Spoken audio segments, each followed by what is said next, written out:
Okay, hi everyone.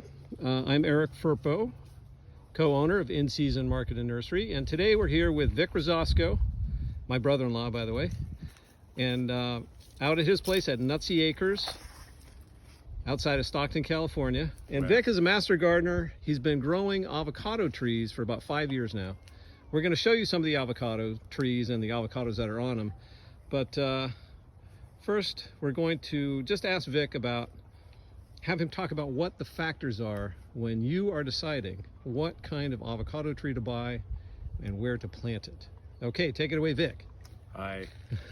Okay, so avocados originated, there's three different species of them. Yeah. They originated in Guatemala in the coastal highlands up to 6,000 feet in the mountains next to the salt water, in the central highlands of Mexico, Okay. and in the West Indies. You know, and the ones in the West Indies have the lowest oil content. There's a lot of people that grow avocados in Florida, and they use the West Indies that have been hybridized with the other two species, Yeah. the Guatemalan and the Mexicola. So anyway, but we're not going to talk about those because in California you don't need those. In California, the predominant avocado tree is probably a Guatemalan hybrid. And so in Guatemala, they grow in a rainforest that's up high elevation. It's raining all the time. They have a complete forest floor of Just detritus decomposing. from the tree Yeah. Right. and decomposing Leaves. material. As. So you got to think about that, Yeah. okay? And then in Mexico, like the Mexican varieties, in the central highlands of Mexico, it's also, at a high altitude, 4,000 feet plus, and they grow on decomposed radish, very well drained soil. Yeah. So you have to think of those two things. Most of the avocados trees that you buy are a hybrid, a cross between the Guatemalan and the Mexican. And so you have to kind of combine the growing conditions. What they need is well-drained, rich soil. And you can't go overboard providing that for them. What I've done is, like, this area has 2 feet of mulch and very loose dirt. I said So- this looks like the spot for a future avocado tree. It is. Okay. I've been trying to grow one there, and I've had a couple of failures. And there's other things that, I'll talk about later. But so you want to make, an avocado tree, their roots kind of tend towards the top of the soil. They'll grow out. And with that said, most of the Central Valley of California has heavy clay soil. Yeah. So if you don't have their optimum conditions, you have to raise up and make a bed of. What is this avocado I have in my hand? That is a lamb hog. Lamb Haas. All right. That's a Guatemalan Mexicola hybrid. Okay. So you suggest people Okay. build a raised bed like you have done here. But I would say, in retrospect, after having done it in this area, we have super heavy clay soil right Yeah. here, and it holds moisture in it. And avocado trees like well-drained soil. They Right. like a big shot of water, and then they like it to go away, and then they like to get have another. How drink. often do you irrigate this stuff? Once a week. Once a week, is that all? Yeah. Okay. Once a week. So I would say make a 6-foot square and build it up, 2 feet high, at least, and then, plant your tree. And then are you putting are you using compost, or are you using just leaves and dead plant material? What are you trying to build it up with? Well, this is all dried out, you can't tell, but it depends on your soil. Many places here in San Joaquin County, they have soil that is, acceptable to an avocado tree, like loose sandy loam, anything that's alkaline or, heavy clay, no. You just have to bring in Okay. All right. compost or potting soil and just Okay. make a big 4 foot by 4 foot by 4 foot mass to where that can grow. Okay, here's a question. So when it comes to varieties, what should people? There's so many varieties out there.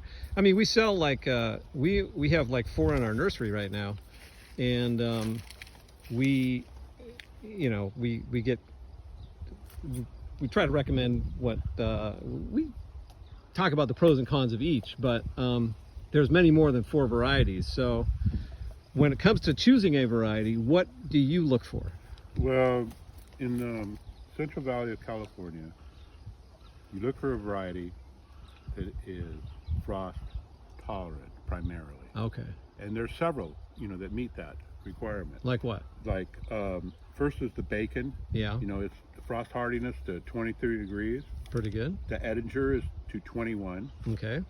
Jim Bacon is 24. Mm-hmm. Little Cotto, which is that guy, the little Yeah. Cotto, 25. Mexicola is 18, but I've had 2 Mexicola here and they both fried, so I don't know.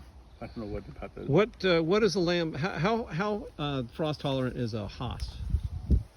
Well, a Haas is a hybrid between a Guatemalan, and so the Guatemalans are way less frost tolerant than the Mexican variety. Okay.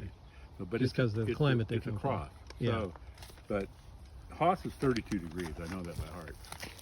So, Yeah. But anyway, the way things are going with climate change, pretty soon we're going to be growing avocados in Alaska. So, it gets better every year. Yeah. Now. And there's a way to compensate. If you well, really that's true. Yeah. have one. I use, and I don't have it out here to show you, but Right. I have incandescent bulbs, 75 watt outdoor incandescent bulbs on light, and I have a timer. So when the temperature drops below freezing, I turn them all on. Then I have a piece of landscape cloth that goes over each tree. Oh, okay. Yeah. And So you protect them a little bit. Yeah. What I tell people who live in the city, you're out here in the country, which is way colder than town. Oh yeah. So if you're, a lot of our guys who shop at our nursery in season are just planting something in the backyard in the city, which is just far warmer because the houses are close together. Everybody's got the heat on in the winter. Cars are driving up and down, the paved roads, which radiate heat a little bit. Yeah, so 10 degrees warmer. Yeah, it is much warmer. So in the city, you can actually. That does raise the temperature, which helps the chances of an avocado tree surviving, especially if it's planted on like a south-facing exposure. Now, let's talk just a minute about, one of the questions we get all the time is, well, do I need just one avocado tree? And the answer is, yeah, they will produce if you have one avocado tree, but there are 2 types of avocado trees, and if you have one of each type, you get better production. So why don't you talk about that for a second? Okay, so there's 2 types of avocado trees. There's A trees and B trees. Type A trees. Type A trees. Which are like gum chewing smokers, type A. Anyway, continue. I mean, aggressive. No. I don't know. Anyway, in the tree business, it's type A and type B. And type A, avocado trees have perfect flowers. And that is, when the flowers bloom, they're male and female parts. So they open in the morning on a type A tree. The female. The male opens in the afternoon. So avocado trees rely on pollinators to pollinate them, Okay. bees and so forth, Yeah. or flies or yellow jackets Right. or whatever that's going to, eat the pollen. So when the female flower opens, the pollinator has to go to a male flower. Well, on a type A tree, there's no male flowers open. So a type B avocado tree, it's reverse. The males open in the morning, the females open in the afternoon. Yeah. So the best situation is to have a type A and a type B. So the pollinators can go back and forth. Right. And it's really closely timed. I mean, they open at like 10 a.m., the female flowers, and they close at 1 p.m. Yeah. The male flowers open at 2 p.m. and close at 5 p.m. Yeah. And it's the reverse for the type B tree. Okay. So it's way better to have one. Yeah. of these. I mean, we And do have one at the nursery. We have one type A, which is a holiday, and then all the rest are type Bs. So. And it's not confusing. If you get any avocado chart, Yeah. it explains what they are. what the temperature range is, what they can tolerate. And another important detail Yeah. is when they ripen. So this is, Yes. there's 5 avocado trees here. There was 6 that Mexico died, but it's set up to where they have successive ripening. So when all these trees are producing and they're healthy and they're mature, Yeah. I will have avocados all year round. Yeah. That is And that was the goal here with this little thing. right. And there's another aspect of this, because we're not in a forest in the central highlands of Guatemala Right. or Mexico. I planted them close together here so they have a symbiotic relationship to protect themselves from wind and frost, and sun, too much sunshine. So, Now, when you first planted, you were there any mistakes you made? Oh hell yeah, Which were what would you say is one of the common ones that or one of the ones that you made anyway? Which shade. is probably Planet, they need full sun. Oh, okay. Full sun, and when the plant is young, you need to protect it from the full sun. Yeah. So, but a mature plant like this plant would wither in a shady condition, but it loves full sun. Okay. When it was young, I had a Shade shield cloth? here, Yeah. to protect it from the afternoon sun. Okay. But now that it's semi-mature, it's okay. All right. That and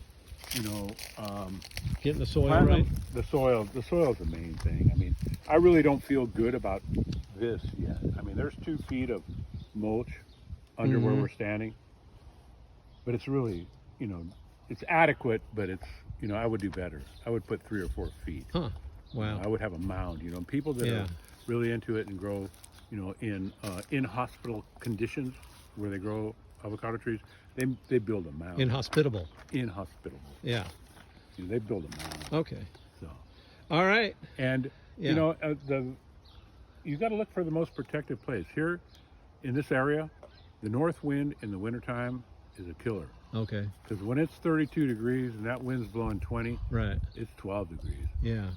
So this is protected by the levee. It's protected Here's by the this north orange wind. tree. You've got a bank of trees that block the wind.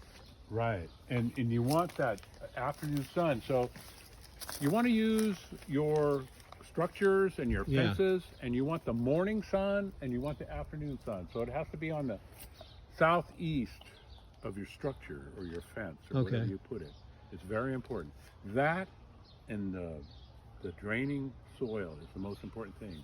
And picking a tree that is the most frost tolerant for this area. Okay. All right.